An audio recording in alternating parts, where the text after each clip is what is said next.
Coming to you almost live from the Herbert I. Greenberg Studios at WHIG, it's Up Late with Sam Bass. Thank you, Scott Smith, and welcome, ladies and gentlemen, to yet another unforgettable episode of Up Late with yours truly, Sam Bass. And we have a brand new episode tonight. At least tonight when you're watching it, it'll be a new episode. So you're looking at the real deal right now, almost live, not another rerun. So, the other day somebody told me that we just aired too many reruns, more than Johnny Carson used to air. No joke. Something tells me that wasn't meant to be a compliment. But if I had Johnny Carson's viewers and his ratings and his money, I think we'd be okay. So tonight's show is being brought to you by our great friend Phil Sabella at Phil's Music Exchange in Wilton, where you can find all sorts of new and used vinyl, DVDs, memorabilia. Hey, they've even got CDs which are making a comeback. Much, much more. Go see Phil. And don't forget to get the punch card. Tell him that Sam Bass sent you from Up Late with Sam Bass. You will get an extra punch, which will give you a discount when you fill up the card. So make sure you bring it up. I saw it on Up Late with Sam Bass. And we have a special announcement tonight. I not only create a lot of messes, I'm now with a team that helps clean them up, folks. Yes, I'm talking about none other than our green room sponsor, Serve Pro of Rocky Mount and Tarboro. Sit down, sit down. They do more than just clean up my mess. They do water damage restoration, mold, biohazard, number of other specialty services. All the stuff that ServPro does, I didn't know they did, but it's a lot of things. So whatever you need, whatever kind of mess you've got, don't worry, I've got you. Contact me at ServPro Rocky Mount Tarboro. And currently waiting in our ServPro green room, drum roll please, is our special guest tonight, a true North Carolina treasure. He's anchored the news. He's composed a number of Celtic albums. He's also my second guest with two first names. Bill Leslie is here. So anyway, since we did a top 5 list of Gen Z slang words on a recent episode, this time we're flipping the script. And we're going to be translating the top 5 boomer slang terms for the Gen Z kids, aka boomer to zoomer. I don't know who writes this stuff, people, but it's crazy. And to help translate this, we have a special guest. I want you to welcome my friend who is a boomer extraordinaire to read our top 5. And before we get into it, I want to plug his book, Embrace the Boom. Go to Amazon.com and get your copy today. I have read this book at least 5 times. It is for people of all ages. I refer back to it. It's got great lessons in it. So you got to embrace the boom and get Bill's book. So, Bill Jordan is who I'm talking about, and we're going to embrace the boom with our top 5. So here they are. And Bill's reading them, believe it or not. He's right here. He's standing out in the field.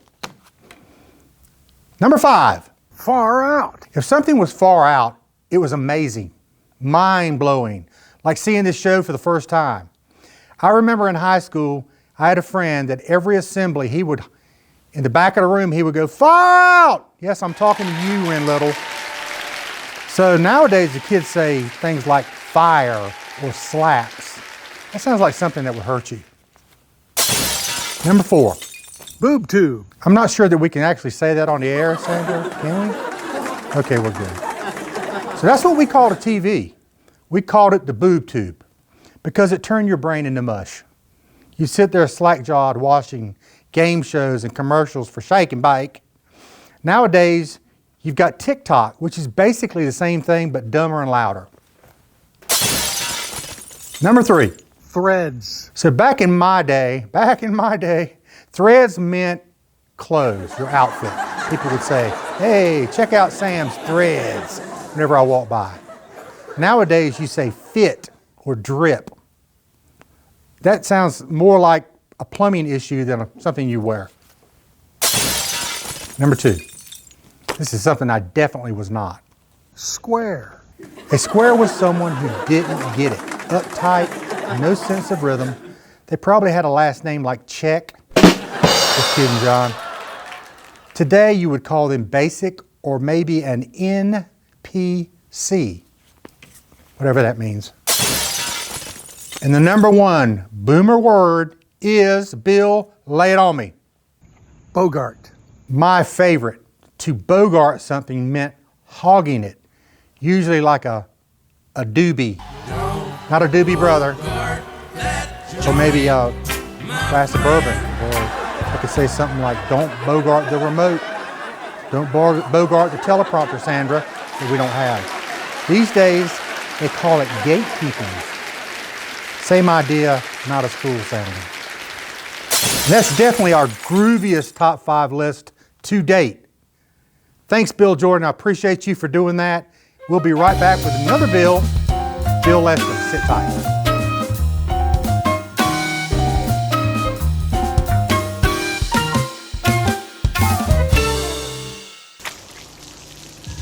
I never thought this would happen. Never thought this would happen. I never thought this would happen. We got you. We got you. We got you. When the unexpected comes calling, call the one team prepared for what no one can predict. We got you.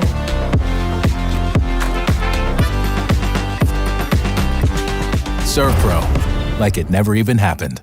Phil's Music Exchange of Wilson offers thousands of vinyl LPs, CDs, cassettes, 8 tracks. They even have reel-to-reels, DVDs, Blu-rays, VHS, video games, an abundance of music for the music lover. Check them out today. Phil's Music Exchange in Tarboro, 207 West Tarboro Street, downtown Wilson, or philsmusicexchange.com.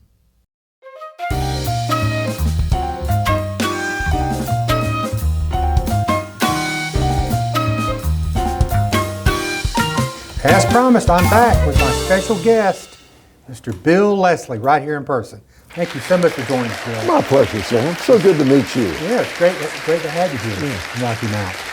I wanted to ask you, on your music, how did you get into the Celtic world music? Did I get it right? Yeah, you said it perfectly. There was a group called Night Noise. They're one of the original Windham Hill groups back in the 80s. And they had a couple of albums, and I went to see them in Charlotte with my wife, Cindy. And Cindy looked at me and said, Bill, why are you crying? Tears were streaming down my face when this group was playing. And I'd always heard that if you ever catch yourself crying unexpectedly, there is something out there that is reflecting on something inside of you. So I think it was a sign that I need to look into that music. Maybe that's my sort of music. Maybe that's why I cried when I saw you walk in the parking lot. Yeah, I was so excited. So do you remember what happened the first time you realized that music was going to be more than a hobby for you? Well, not to drop a name, but John Tesh came to town in Raleigh back in the late 90s. He just dropped the name. Yeah, I did. I'm sorry. He's my buddy. We were roommates. We're going to get to him in a minute. Okay. And he invited me on stage to play with him. And I just had so much fun. And I knew then that, okay, I want to do something with this. And so I was with a group called Brigadier. And then I kind of went out on my own and started writing songs. So I call it my ineffable joy. It's what just really gets me going in the morning. I try to carve out 30 minutes every day to see what if there's anything new, you know. Right. Yeah. So I know part of your influence is your heritage. Yeah, You've that's got right. some ties to Scotland and Ireland, and you can really hear it in the music. Yeah, yeah, we've been to Scotland a number of times, and we were there most recently. We're in the Outer Hebrides, and it was kind of that real wild Scotland, you know. And I loved it. It was kind of dark and haunting, but beautiful. Yeah. My daughter recently went over there in England and Scotland. She enjoyed Scotland better than she did London. Yeah. So I'm going to talk about one of your older albums for a minute, A Midnight Clear, Christmas in Mitford. Yes. Why is the town Mitford, and is it a real place? Well, Jan Karen, a native of North Carolina, did a series of books based on a mythical town called Mitford. Okay. And it was basically blowing rock, but with a little more imagination. Mm-hmm. And she came by the station one time, and I was always one to like slip an album to a famous person Yeah. and hope that maybe something would come of it. And about 5 years after she visited us there, she called me and said, I'd like to put my music up on my website.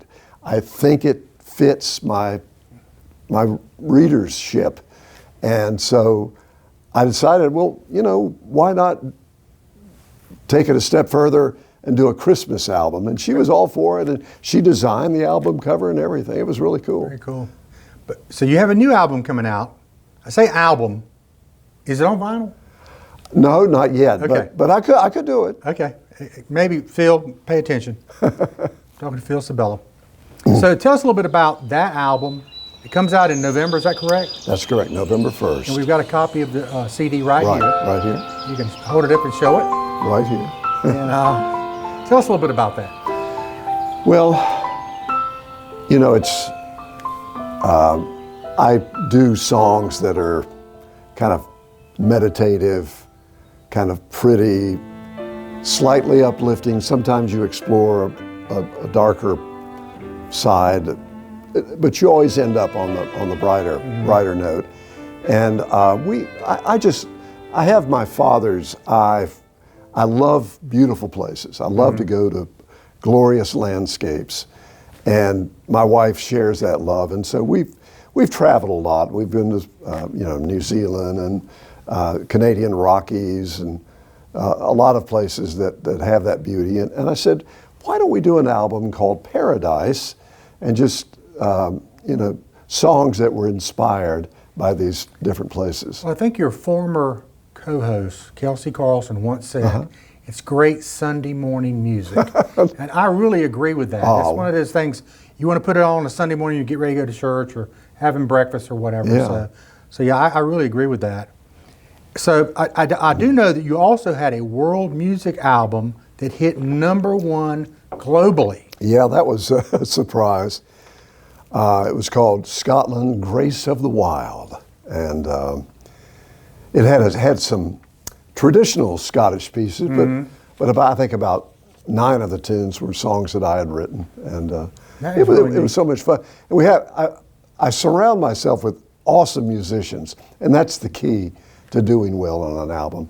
I have several Juilliard trained musicians who work with me, and I'm kind of just a basic folk musician. I'm not highfalutin by any stretch of the imagination. You do play a lot of instruments, correct? I do. I dabble here and there with a lot of different things, but I'm a type of person, when I write a song, I try not to think too much. Right. I don't want to get too technical. Right. And sometimes all that technical stuff can get in the way of a beautiful melody.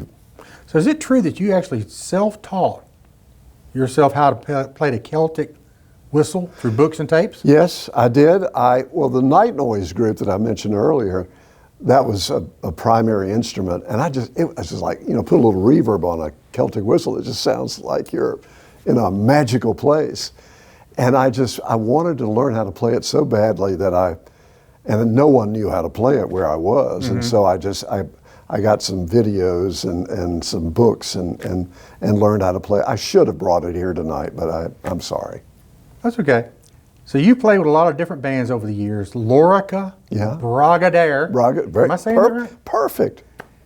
Tell me about the first band you were ever in, the Beggars.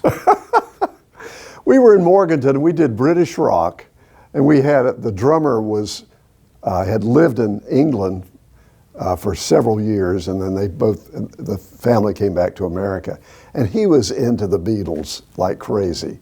I bet that was And he cool was group. cool. He was a good drummer, and we were just, and I'll never forget, first time we played at our church, Grace Episcopal Church in Morganton, there was a group there, and I actually would later write a song about this person's daughter.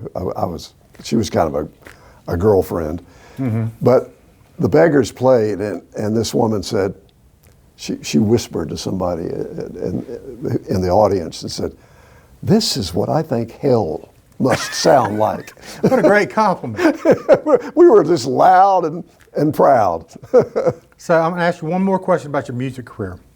If you could do a duet with any artist, living or gone, who would it be?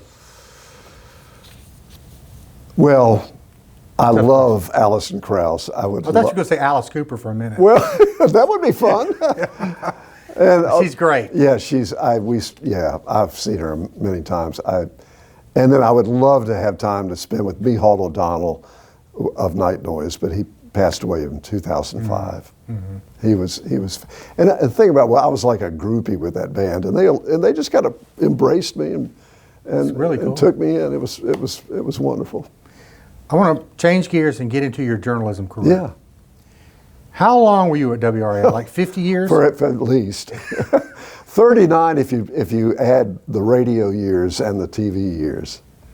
So how do you kind of compare your journalistic shape and your storytelling with music? Great question. I think when you're telling a story or writing a song, you want it to have an emotional impact on the listener or the viewer. You want it to, I always remembered when I was doing environmental reporting, if I had a real strong visual, those would be the stories that people would talk about. And, music's very similar. You just want to have some powerful melodies that really reach the person's heart. Yeah, I can understand that. So after all those years at WRAL, what do you miss about it? Not who, but what do you miss the most about your experience there? Oh, getting up at 2:25 in the morning. Oh, God. I can't imagine. I miss the people. I just love the crowd at WRAL. Well, I do know we're very WRAL heavy on this show. That's okay. Because it's quality people. Yeah. We have so many quality people in WRAL. Well, thank you. So do you have a most memorable on-air blooper? You witnessed me doing about 4 bloopers before we started here, but do you have an on-air live blooper that you did? Oh, yeah. I've had many of those. One time, this was one of those beautiful, embarrassing moments, Mike Mason and I used to work in mornings, and then Mike started doing evening, so we didn't keep up with each other quite as much. But Mike had an experience at our house with our dog Sparky, who snapped at him, almost bit him.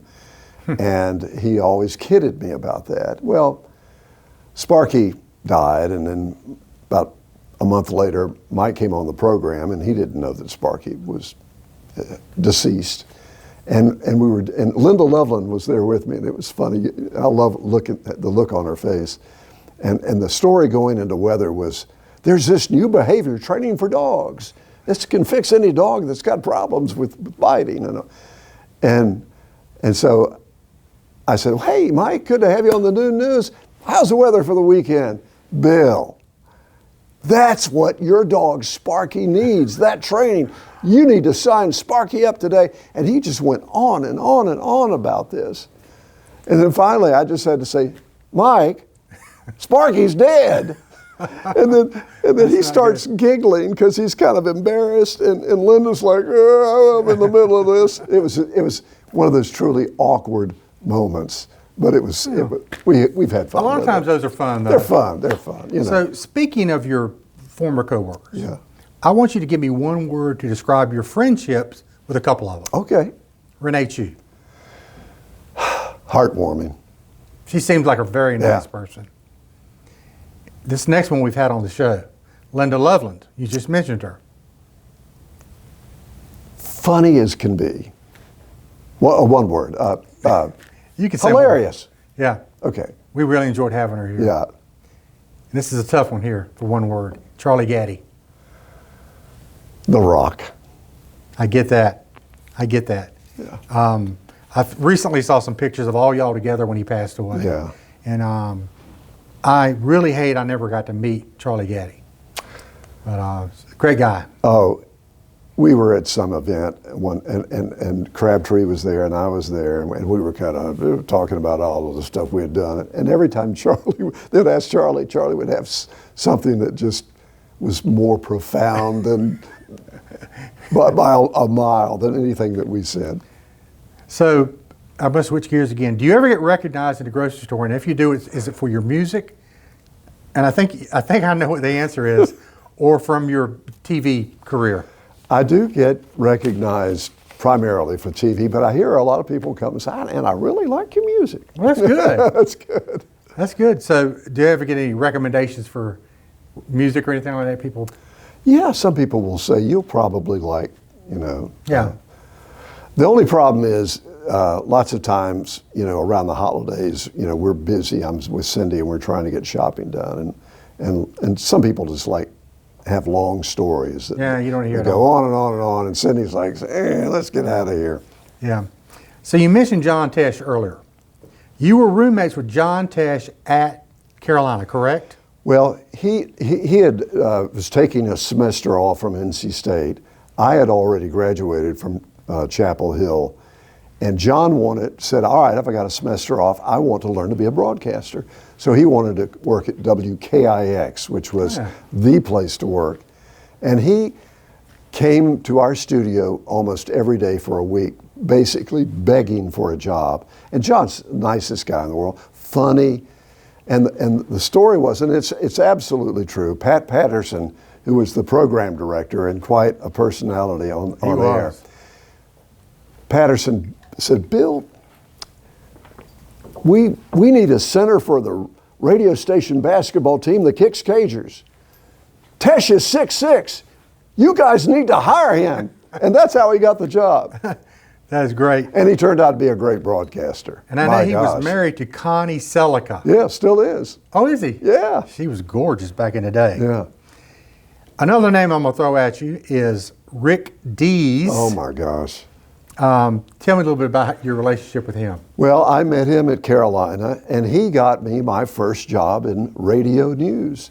He was spinning the hits at WTOB in Winston-Salem, and he needed a newsman for the weekend, and he talked their news director into hiring me, and so I read the news, and Rick Dees played the hits. Now, have you ever been roped into a disco duck dance-off back in the day when Rick Dees put that out? And people, if you've not heard Disco Duck, it's the craziest song of all time. It was a #1 song in the 70s. Yeah, it was. And the funny thing about it was when Cindy and I were married, Dees was an usher in our wedding, and he came for the rehearsal dinner, and we played that song at the rehearsal dinner. And I'll be honest with you, everybody said, "Oh my gosh, that's the dumbest song in the world, Dees. You're making a fool of yourself." And about, $8 million later, he was laughing at all of us. Crazy song. Yes. So you mentioned Cindy. How long have y'all been married? 49 years. Wow. 50 next year. We're going to try to make it to 50. What's the date of 50? June 26th. Okay, I must got you in trouble. Okay. Yes, I better remember that. But that's great. That's a hard milestone to get to. I've been married a long time. You know, like 35 years? Marty? Yeah. Marty? Yeah, yeah. How do you know that? Marty, Bill Leslie knows how long we've been married. Is Penny still around? Penny's my dog. Is it Emily, your daughter? Emily's my daughter. Okay, good. We had her doing the top 5, the Gen Z top 5. Yeah, We got her to do that. Okay, good. This guy does his homework. So you have grandchildren. Yes, 4 granddaughters. Oh, they're fun. Gosh, they're fun. All granddaughters. Yeah. Is any one of the kids going to punch out a son anytime soon? Little Bill Leslie III, or whatever. Several of them were musical, and very good. Yeah, that's rewarding. Yeah, because I grew up playing music and everything. And you play guitar, right? Yeah, I play bass guitar. Yeah. And by the way, I was going to ask you: have you ever played the cowbell? No, but if I did, I'd want more and more of it. I know somebody that everybody wants more cowbell. Yeah, we have a cowbellist on staff who's an expert cowbell player. Really? That, by the way, is Jamie our producer. Jamie, over Jamie, there, yeah. I'm telling you, I got a video I want to show you. She's a great Okay. cowbellist. I would love to If hear there's it. such a thing. I would love to hear that. So, what about your pets? We are petless now. Okay. We had the best dog for almost 13 years, the name of Rufus, I remember that. named after Rufus Edmiston. And he was the sweetest, most wonderful dog, kind of a Velcro dog. Just loved to be in with us in our lap. That's my Penny. Yeah, and we, my grandparents had a dog named Penny, Yeah. by the way, yeah. And I just don't know if we could. We became so attached to Rufus. And when It's tough. when he passed, it was rough. It is tough. Yeah. I've experienced it. It is one of the toughest things in life. Yeah. So, another question. So, when you're away from all the music and the fans running you down at the grocery store, Yes. what do you do to relax? Play pickleball. Okay, he's off the show. I'm just kidding. We have a running joke about pickleball players. Yeah. So, you like to play pickleball? I love it. It takes me back to my childhood, you know. I can be competitive, you know. I try to not to curse too much, but I really get into it, and it's Isn't fun. it basically like tennis with a wiffle ball? Similar, yeah. You'd be surprised how many steps you can get, you know, while you're playing pickleball. So, you're out there playing pickleball, checking your steps. It's fun. In fact, tonight, the guy said, "You're not going to be here tonight?" And I said, "No, I got a big TV and gig over in Rocky Mount." Yeah. So make sure you share this on all your social media. Okay, I will. And I'll tell people, make sure you get his CD in November, November 1st. Paradise. And you can keep that, by the way. Thank you. I'm going to get you to sign it. Okay. I want to thank you so much for coming on. Oh, the heck, It's been a blast. anytime. I have to have you back. It's been a great guest. Thank you, Sam. We'll be right back.